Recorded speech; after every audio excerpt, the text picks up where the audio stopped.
I'm really, really excited to be here for many reasons, which, because I only have a short amount of time, I'm not going to list. But my question is, why are you here? I'm looking for some keywords from the audience. Recovery, interest, collaboration, patient experience, mind-blowing stuff. What's on the other side of the curve? 10 years. Adoption. Those are fantastic reasons to be here. I'm going to add one more, camaraderie. I think that events like this connect people who need to meet each other and connect with each other. So, because we have a lot of work to do. This is exciting technology, there's great potential, but we have to show its validity, we have to change the culture behind it, we have to help address the fact that many people view this exciting technology as part of gaming. And medicine takes a while to change. And many of the groups that are jumping in are coming from the gaming sector or from the tech sector, and they need our help on helping them understand the ecology of the medical system, the workflow of the medical system, the economics of the workflow system, and the importance to do validated interventions. So I'm so glad we're here, and camaraderie, collegiality, those are some of the keywords that I'm particularly excited about. I'm going to talk about, this is going to be different than my usual talk. I'm going to focus on some of the new ways that technology is empowering us to do things, how we can leverage not just VR technology, but AI technology, machine learning technology, deep learning technology, wearable sensors, and how that's all going to integrate into the next generation. And it's coming up very, very soon. The things I'm talking about are being done now in the research labs, and we can together push them out into clinical care. I want to make sure you know that we're putting on a conference in Denver, August 5th and 6th, with the National Mental Health Innovation Center, specific for VR and mental and behavioral health. I hope those of you who are interested in behavioral health will be there.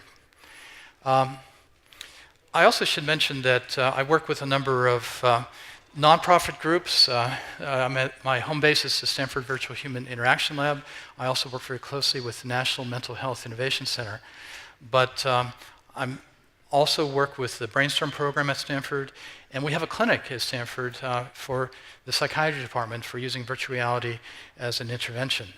But it's also important for me to mention that I work with a number of the emerging startups in our space. I'm mentioning this both because I'm excited and proud to be working with them, but also in case you view it as a perceived conflict of interest that I'm involved. At this chapter of my life, what I'm most excited about is connecting these emerging startups and research groups with the larger companies that are in a position to help distribute and promote their products. So for me, working with these early stage companies is really important. And I'm very proud to be associated with the groups listed here. And there's a few others that I also help that I have a less formal relationship, but I'm trying to help. Okay, let's jump into it. There are major things that we all could be worrying about, but at the top of my list is the healthcare crisis engendered by an aging population. We just need to do the math. It's not a matter of theory, it's just a matter of arithmetic. By the year 2025, we're going to be top-heavy as a population.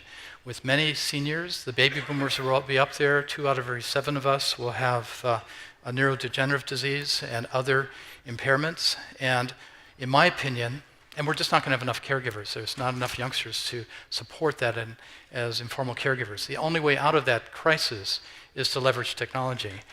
The good news is that there is a digital health revolution going on with wearable sensors, shifting the center of care to the patient instead of the clinic, leveraging the internet, leveraging AI and machine learning technology. There are tools that will help address that looming crisis. Every medical device has moved from the analog world to the digital world. And it's quite incredible that there's so much data available to us because of that. So part of that digital health revolution is medical VR and AR technology. As you know, now is the time for VR. Every major tech company has jumped in with some sort of interactive experience spanning the spectrum of immersion. And when I say VR, I use it as a shorthand for all of the immersive experiences, including rooms that we can step into that measure our movement and allow us to have an interactive experience. So the full stack of medical care is going to be affected by this, starting at prevention and wellness, better assessments, better training, better interventions, methods to facilitate adherence, ways to reach underserved populations. But for today, I'm going to talk about item number 2 on this list, improved assessments. And the list for, I don't know if you saw this in the program guide, but somebody found a picture of me and put it in there from when I was 23 years old, and that was me with a VPL data glove, one of the first interactive environments. And I had to bring it up because I was slightly embarrassed. I don't want you to think that I put that picture of me as a youngster saying that's what I look like now. But also, it allowed me a good excuse to talk about my journey and how excited I am to be here with you now. I did get started back when I was in grad school at Stanford, back when the head-mounted displays, as Howard described, were so top-heavy we had to counterbalance them with a brick or have them suspended from the air. And the computers we used were the size of a small refrigerator and cost $500,000. Along the way, and this is a very important point, there has been many collaborators, some of whom are here today, who have spent their careers doing pioneering research. And if you haven't taken the trouble to look at PubMed and research what has been already done, plowing the field to lay the way here, I really encourage you to do that, because some of the what I'm always amazed is when I see some groups right now grappling with problems that we addressed 15 years ago, 20 years ago, and we know where the roadblocks are and we know where the pathways are. It does need to be redone with larger sample sizes and using current technology, but there are some guideposts that will help you understand where the pathways are of success. And I encourage you to do some literature searches if you haven't had a chance to do that. And to reach out to some of the people I showed previously who have been active doing decades of work. And again, many of them are here today. I tried to help use VR to help with the post-traumatic stress after the 2008 Sichuan earthquake in China. There were many, especially school children, who were traumatized by the event because the buildings had been so poorly constructed, but we could not scale the technology at all. But just as a good example of why I'm so excited now, the group from Happiness went the day after the 2017 Mexico City earthquake, brought in VR systems using smartphones and Google Cardboard, and helped immediately the day after to help manage the stress from that very difficult situation. So it's just an example of how things have really dramatically changed, and we can do things now. We don't have to wait. So again, every medical device has been reinvented and moved from an analog to a digital world that gives us tremendous power. But it's not just the medical devices that are used on us. We now have a whole plethora of medical devices that we can wear, that can be embedded, that can be attached to us. And we can collect the data both actively and passively using our smartphones and wristwatches. This is a very important thing, and I'll get into detail as to why. It allows us to build a digital health platform where we have a back end that collects a lot of this data in the cloud. We have patient-facing applications, VR systems and AR systems are part of that, but flat screens and tablets are also part of that. We can do assessments or reminders. We can motivate people with different techniques that we've learned from our colleagues in the gaming arena. And on the other end, we have research groups and clinicians that can look at this data and can analyze it to come up with personalized interventions. And that's really a key thing right now. We're entering the era of personalized and precision medicine because of the capacity of this ability to look at data on a population basis, but more importantly also to personalize it for the individual. So one of the things I want to emphasize in today's talk is that these emerging digital systems that come up with biomarkers of health status aren't just assessing our physical health or our blood chemistry or our heart rate. We're now developing new methods to allow us to collect and analyze biomarkers that reflect our cognitive and emotional status. And I'll give you 4 examples. Let's see. The first one is the group MindStrong, founded by Tom Ensel, he was a psychiatrist who used to be head of NIMH. MindStrong and Paul Duggam, who is a machine learning specialist. MindStrong is an amazing company that has developed a system using the passive data that is in our cell phones about how fast we type, touch screen activities, to assess things like executive function, cognitive control, working memory, processing speed, and come up with a cognitive function score that's based on your behavior passively from your cell phone. Of course, you have to opt into this, but it comes up with a very important behavioral biomarker related to cognitive status and emotional status. Another company I think is worth noting is Ellipsis Health, and there's other companies like Ellipsis. They're using voice analytics as a biomarker. Ellipsis has an 80% concordance using voice with the PHQ-9 as a score for depression. They're also looking at voice analytics to give us a score for anxiety and also for pain status. Now, when you think about it, when you talk to someone you know, a friend, a member of your family, and you hear their voice tone, you ask how they're doing, we're very good at figuring out if somebody is off. Now, we may need a little bit of extra information to figure out exactly why they're not feeling so good or doing so well, perhaps feeling moody or depressed, but we can tell, and so can the machines that we use to do the voice analytics. Another exciting technology is one pioneered by MindMaze. There's also a company out of London called MTech doing similar work, where we put into an HMD sensors to capture facial expression as a biomarker of emotional status and state, and most importantly, reactivity to a stimulus. Why is it in a HMD as opposed to being on a flat screen with a camera? It's because we want to immerse people in a virtual environment, perturb the system, see how they react with their facial expressions. This tells us a lot about their emotional state. None of these signals, I think, are as powerful in isolation, but if you start combining these emotional biomarkers as a status of emotional cognizance, you really come up with something very powerful.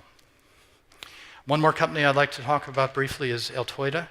They're using an AR system to do memory tasks and challenges, but more importantly, they're studying the micro movements, how you do the task. Just like the company that David was talking about earlier that's using eye gaze as a way of assessing post-concussion functionality. In this case, they're looking at the mild cognitive impairment that happens with age-related cognitive decline and coming up with a great biomarker that can be done at the primary care level. And again, personal measurements substituting for something that would be very difficult to do in the clinic. Now, how many of you have had the experience of walking a plank in a virtual reality environment? That's a lot. Okay, well, the reason people, the research labs or the startups have traumatized you by having you do this, and I think the demo that Brendan gave did not have a kitten at the end of the plank that you were supposed to rescue.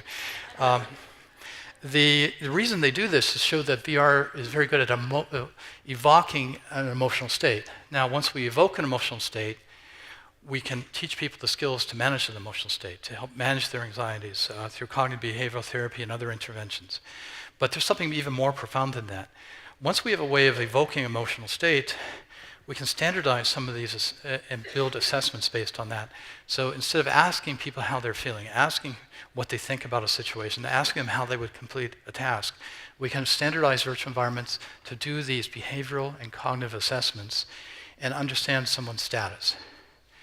So one of the things that we're doing at our lab at Stanford and at other groups is coming up with new approaches for cognitive assessment, standardized environments for neurocognitive evaluation, so that we might have a standard quest, and we might have a standard thing that we do, and we'll study how people are reacting and behaving in that standardized environment.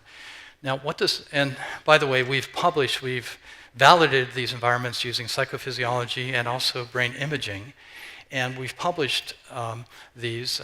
If you Google Greenleaf and public database of immersive VR videos, you'll be able to find them. They're free for you to download. We're updating them too. But these are our first step at showing a validated way of using a standardized virtual environment to evoke a cognitive state and having it be part of research and eventually clinical care. Now, there's something very profound based on this concept. I want to talk about how we can come up with a precision medicine system to address depression and anxiety. And I'll let my colleague, Lee Williams, give a little bit of a spiel about how that's done.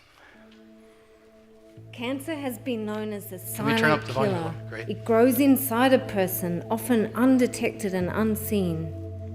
Just like cancer, clinical depression often grows undetected and unseen by themselves and by their loved ones. The sufferer blames themselves for their depression and hide it away. Depression can lead to a loss of hope, a loss of talent, and a loss of one's job.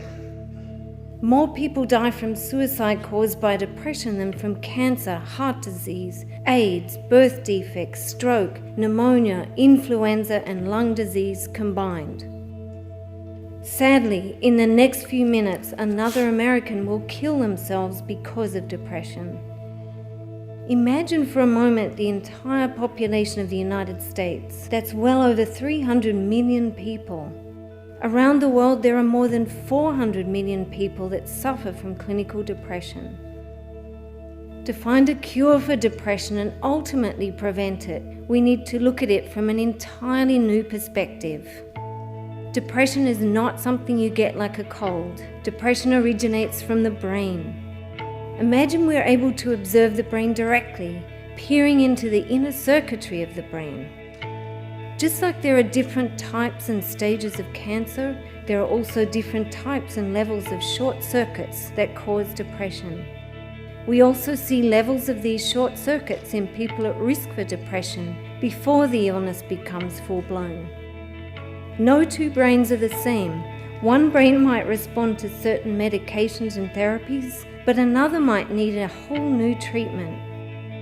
By precisely identifying the type of short circuit in the brain, we can design customized treatments and preventions to target that specific short circuit.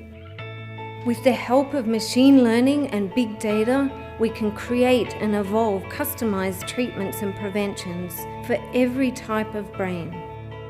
This radical shift in how we look at depression, the brain, and targets for treatments and prevention can mean healthier lives for everyone. All of this may sound a little science fiction, but at PanLab we are doing just that.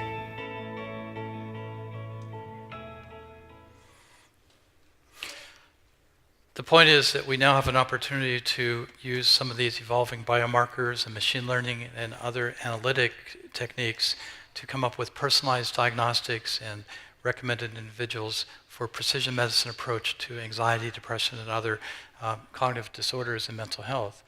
Let's see if I can go backwards here a second. I just wanted to say that I should let Lee know that after Elizabeth Holmes and Theranos, wearing a black turtleneck is no longer appropriate in Silicon Valley. Fortunately, her voice is a little bit on the higher pitch, so there won't be any confusion. Okay, so let me get specific about the project that we're doing. It's very exciting. It's a longitudinal study of several hundred people that we're doing, looking at people who are diagnosed with a major depressive disorder and also with weight management issues. We're using some standard techniques to address their problems, but while we're doing that, we're studying them in a whole new way. And I'll get very specific about that. We're looking to come up with a new way of stratifying the phenotypes and turn them into binotypes.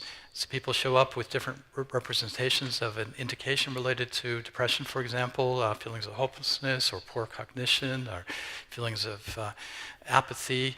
Instead of going by those presenting symptoms, we want to come up with more of a individual biotype. So we're starting with medical imaging, looking at the default mode and then seeing how they respond to a perturbation of the system to create a negative affect and also a positive affect, and then we measure their ability to do cognitive control. And we look at the neural circuits involved in that. But that's not enough. Not everybody can go and be in a brain scanner to get a diagnosis. It's very expensive. So what we're going to do is translate that out into coming up with the same stratification of biotype using virtual reality technology, wearable sensors, and machine learning, and smartphone tracking like Mindstrong does. We focus on the brain circuits that are involved in cognitive function and emotional status, and again, to come up with a new brain-based taxonomy for depression. We want to find out what are the specific dysfunctions in these circuits and come up with specific biotypes that we can use for part of precision medicine. So we're using concurrent with the imaging that we're doing in the of the brain circuits, we're also using assessments based on the virtual reality systems that we've developed to create the emotional states, and we do this concurrently. So we may measure, we do the brain scan at rest, we have them do an emotional regulation task while they're in the machine, and we also have them do a cognitive control task. Immediately afterwards, we put them in a virtual reality environment, and we have a relaxing scene to put them in a default mode state. We challenge them with an emotional regulation task, and we also challenge them with a cognitive challenge. And let's see. And again, the whole idea is to take what is a heterogeneous disorder, put it through a number of VR-enabled assessments, combine that with the measurements we're doing from the wearable sensors and the passive sensors of the smartphone, and decompose it into a specific subtype that we can use to do more precise diagnostics and interventions. I'll just give you one example. Here's what we used. And again, we developed this a couple years ago. It's an ongoing longitudinal study. We used Fruit Ninja as our cognitive control task. And actually, I found it to be quite fun. We need to update it to what is it? Beat Ninja is the name of the Beat Saber. We need to update it to Beat Saber. We couldn't get the Beat Saber going at the time we started our study. So again, we're taking several hundred people as part of an ongoing longitudinal study, as part of this ENGAGE project. We're following them over a 2-year period with periodic visits to do the brain imaging. We're using VR to elicit and see how they respond to our challenges in the virtual environment. And then we're also combining that with passive sensing through the MindStrong smartphone technology. It's a large team spread across the US. It's part of a larger study funded by the NIH. And we are developing what we feel will be the first norms to use VR to be used as assays correlated with brain circuits. So again, we'll have the lab-based evaluations concurrent with the virtual reality challenges. We'll get what we call naturalistic assessments using the smartphone technology from MindStrong Health. And then we'll break these down into different categories of regulation, of cognitive control, emotional, and self-reflective. We've published this data, at least a description of the initial findings and process in a study in the Journal of Behavioral Research and Therapy. And if you write to me, or if you just Google Lee Williams or my name, and in the ENGAGE study, you'll be able to find the results of this. But it's an ongoing study. It's 2 years in process, so we're only at the early beginning stages of this. And again, you can also track down some of the standard virtual environments that we have used as part of our research at the Stanford Virtual Human Interaction Lab. We need to extend those environments, so we're happy to find collaborators who would like to work with us on that project. So again, to get back to what the power of this is we can build, and as we get more and more data from the larger population, a system to parse data to come up with something that is precise for the individual, so that dynamically we can collect individual from patient-facing applications. We can compare it with our treatment plans and processes and algorithms and protocols that are evolving in our cloud-based system, and we can come up with better ways of representing that data to the clinicians and to the payers and to everybody in the healthcare ecosystem by looking at the anonymized data. This is going to be a very powerful thing, and we're just getting started with it, but it's going to allow us to personalize the medical approach for a variety of conditions. And it's not just for, I've been giving examples of anxiety and depression, emotional regulation, but it's also other aspects of medicine we can take the same approach. For example, for stroke rehabilitation, MindMaze will be taking the same type of approach of coming up with a personalized approach for both their acute rehabilitation and their post-acute home rehabilitation systems. Again, coming up with personalized approaches, so it's not a one-size-fits-all approach. And the other thing I should point out is that this allows us to have a platform approach to things. Instead of having it just be a device or a VR intervention, these systems can be used and will be used in combination. For example, the way paratherapeutics works with combination therapy of combining medications with digital health interventions and coming up with what they call an e-formulation. This is going to be the new wave of the future. It's not just cognitive behavioral therapy in isolation, not just a pill in isolation, but a platform. And again, informed by the machine learning analytics that we talked about earlier. And it's not just the pharmaceutical companies that will get involved in this too. The medical device companies are also getting involved. There's one company I'm very excited about that is developing a inner ear-based system. It's like a hearing aid, but it stimulates the auricular branch of the vagus nerve to change vagal tone.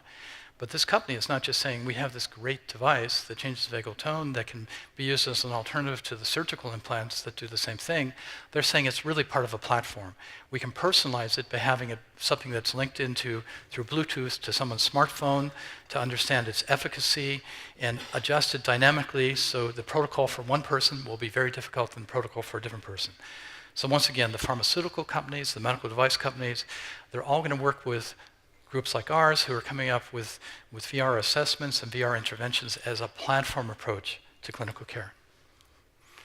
And again, one of the other things I think we all should keep in mind is not only does this allow us to personalize and be more precise in adjusting the protocols to an individual dynamically, but because VR and AR technologies and smartphone technologies are portable, we can reach underserved populations that we've never been able to get to before. So the point of care will no longer be the clinic, it will no longer be the hospital, it'll be where the individual is. And our interventions will be personalized to the individual. So again, I hope you can come to our conference in Denver, August 5th and 6th. We'll be collaborating with Brendan and Brandon to make sure that there's an active involvement with their group as we develop this conference. But I think if you have a specific interest in behavioral medicine, we'd love to see you there. And I have 3 more minutes left, so I'm going to go into some bonus slides here. What I feel is part of the neuroscience of how VR does promote behavior change. One of the advantages of VR is that we can actively engage the attention of the user in a reproducible way. And this allows us to leverage the neuroplastic changes that we can get through activation of the arousal system. In order to activate neuroplastic changes, we have to activate the reward system of the brain. And there's a variety of different reward systems. We have to shorten the feedback loop so people can see progress in what they're doing. We can do that by reducing the time scale and showing the benefits immediately using virtual environments. And we can leverage the mirror neuron systems that we have. And let me give you an example of that. But again, we have to be able to it's a hard work to change a behavior. So we have to be able to promote people to change their behavior in a repetitive, palatable manner. And we have to engage the brain's reward systems to do that.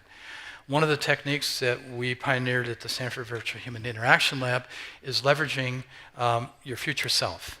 And this leverages our neuron systems. We scan you in, we capture an image of you, and then we age progress you. And trust me, for Stanford undergraduates, if you just age progress them 10 or 15 years, it's a very motivating thing. So what we did is we actually offered them money. We gave them cash. And we said, you can spend it any way you want.